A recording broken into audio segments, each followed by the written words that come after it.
বাড়িতে বাচ্চা থাকলে এই রেসিপিটা একদম পারফেক্ট যাবে।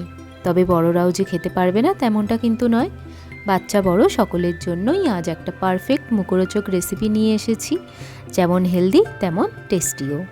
মাত্র 4টে উপকরণ লাগছে আজকের এই রেসিপিটা বানানোর জন্য। আমি নিয়ে নিয়েছি একটা আলু, একটা ডিম, একটা পেঁয়াজ ও 3টে কাঁচা লঙ্কা। বাচ্চাদের জন্য বানালে কাঁচা লঙ্কাটা স্কিপ করে যেও। আমি একটা আলুকে একদম পাতলা পাতলা করে কেটে নিয়েছি। যতটা পাতলা করে পারো কেটে নিও, বা গ্রেটারের সাহায্যে গ্রেটও করে নিতে পারো। একইভাবে পেঁয়াজ আর লঙ্কাগুলোকেও একদম ছোট ছোট করে কেটে নিয়েছি।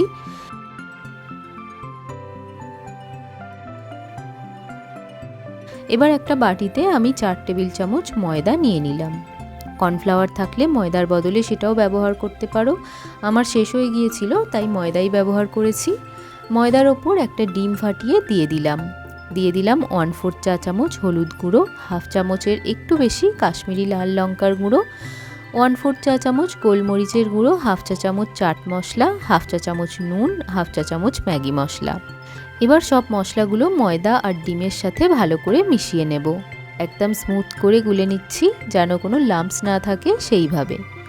এই সময় অ্যাড করে দিলাম একটা ছোট সাইজের পেঁয়াজ কুচি আর 3টে লঙ্কা কুচি। আবারও ভালো করে মিক্স করে নিচ্ছি। এরপর অ্যাড করে দিলাম পাতলা করে কেটে রাখা আলুগুলো।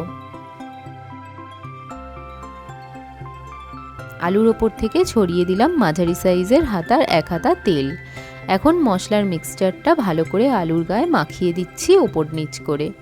আলুর পরিমাণটা যেহেতু একটু বেশি ছিল, তাই পরে আমার মনে হলো আর একটা ডিম লাগবে, তাই আমি আরও একটা ডিম অ্যাড করলাম ও ভালো করে আলুর সাথে মিশিয়ে নিলাম। আরও হাফ চা চামচ নুন অ্যাড করে দিলাম। ইন্ডাকশন ওভেনের ওপর একটা ননস্টিক প্যান বসিয়ে তাতে মাঝারি হাতার 1 হাতা তেল ঢেলে গরম করে নিচ্ছি। তেলটা কড়াইয়ের চারপাশে একটু ভালোভাবে ছড়িয়ে দিচ্ছি। তেল গরম হয়ে গেছে, আমি আলু আর ডিমের মিক্সচারটা তেলের ওপর ছেড়ে দিলাম। এই রান্নাটা খুব অল্প তেলেই কিন্তু হয়ে যায়। একটা হাতা দিয়ে আলুগুলোকে গোল করে ছড়িয়ে দিচ্ছি চারিদিকে, যাতে দেখতে সুন্দর লাগে আর চারপাশ থেকে ভালোভাবে আলুগুলো সেদ্ধও হয়। চাপা দিয়ে একদম লো ফ্লেমে এক পিঠ ভালো করে ভেজে নেব। এক পিঠ ভাজা হয়ে গেছে দেখতেই পাচ্ছ, আর এক পিঠও একইভাবে সেদ্ধ করে নেব আলুগুলোর। সুন্দরভাবে 2 পিঠই ভাজা হয়ে গেছে। খুব লো ফ্লেমে রেখে এই রান্নাটা করতে হবে, না হলে আলুগুলো সেদ্ধ হবে না।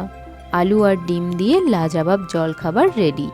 একটা প্লেটে তুলে নিয়ে ওপর থেকে একটু অরিগ্যানো মশলা ছড়িয়ে দিলাম, আর একটু টমেটো সস দিয়ে সাজিয়ে দিতে পারো বাচ্চাদের সার্ভ করলে। আজকের রেসিপিটা কেমন লাগলো আমাকে জানিও কিন্তু।